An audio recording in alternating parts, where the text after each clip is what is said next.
Hi, my name is Jay Miller and I'm a storyteller. I'm second-generation storyteller. My father, Joe, was a magnificent teller of tales.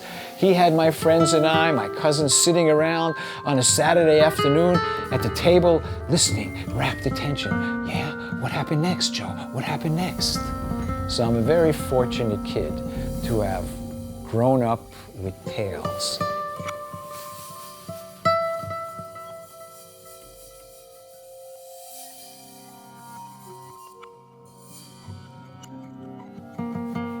Do you tell your kids tales?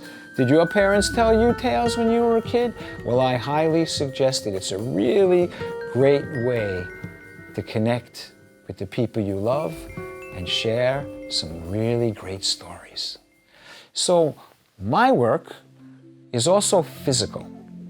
So you see, I come to the theater from sports.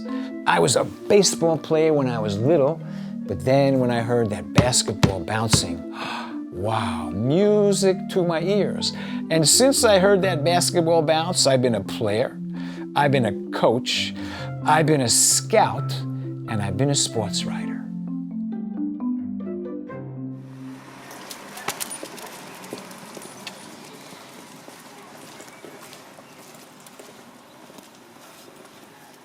Let me tell you about the beginning of my mime career.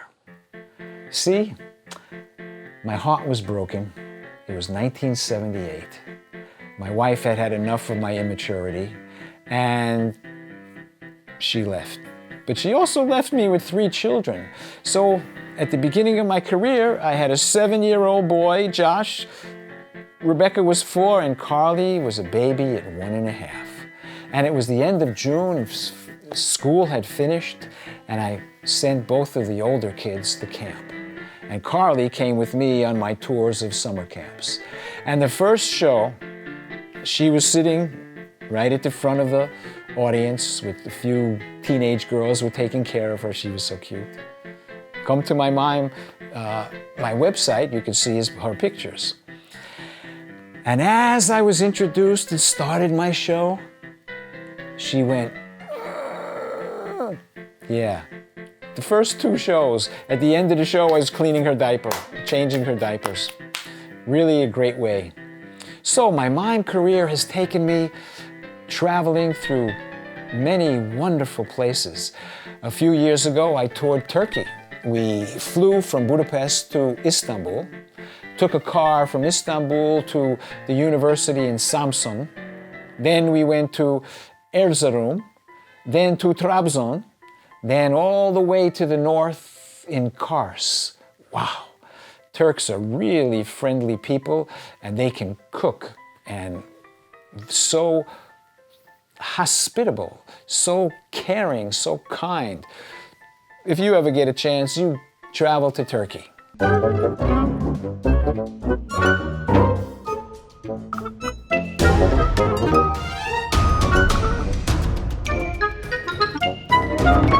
Some years ago, I went to work in Bosnia and Herzegovina and Serbia after the Balkan Wars were over, and using arts and education to reintegrate the 3 different factions in Bosnia, the Serbs, the Croats, and the Bosniak Muslims.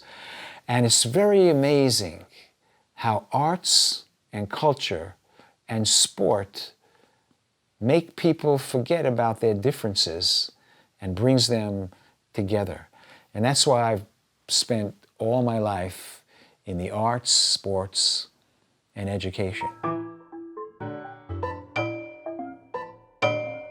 The different shows that I have, one is a day at the circus, total pantomime. I am the strong man, and so is the little kid in the audience.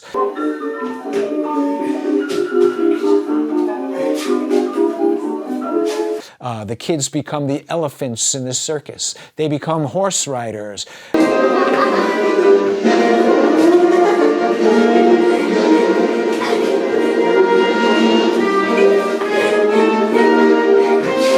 And tightrope walkers.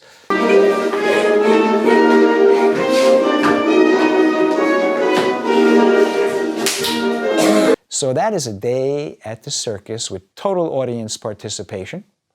Another is Miles West Environmental Detective, where I use slides, videos, dance, comedy to bring out the importance of keeping the endangered species still alive on the planet.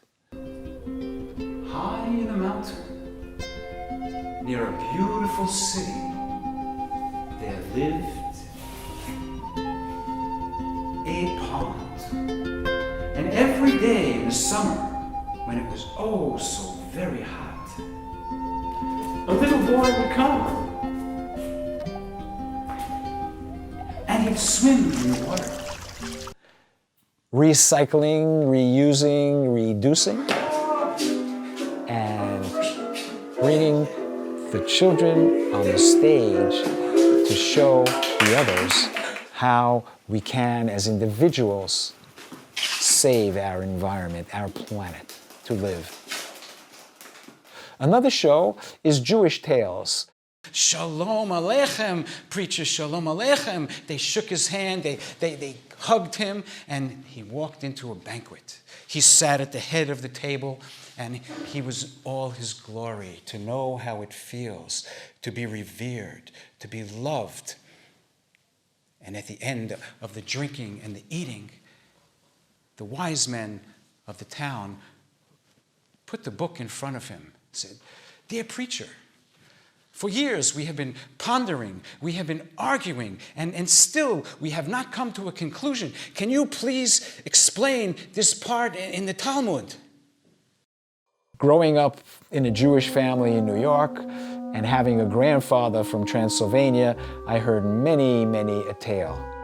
That Jewish tales, gypsy tales, Indian tales, universal stories. I would love to share them with you.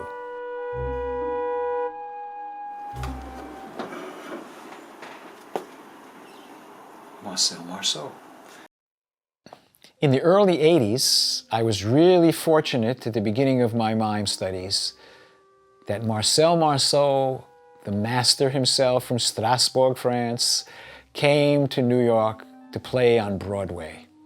And for 6 weeks, I got to study with him from morning till the afternoon. In fact, my son was an actor, a young actor at the time. He was 11, and he, for 2 weeks, was in the class. He fell asleep a lot, but it was magnificent. In fact, the studio was not big enough to handle 120 people who came to study with the master. So the first day he tried to have half the class, then the other half the class. That didn't work. The next day he tried 20 people and then 20 more people, and it was difficult.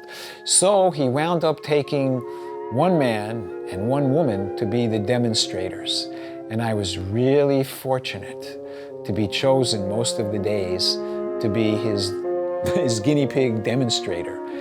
And at the moment that I was 33 years old, he was holding me in his arms, and we were doing this movement where you get up on your toes, and then you bend back, all the way back, still on your toes, and touch the ground with your head.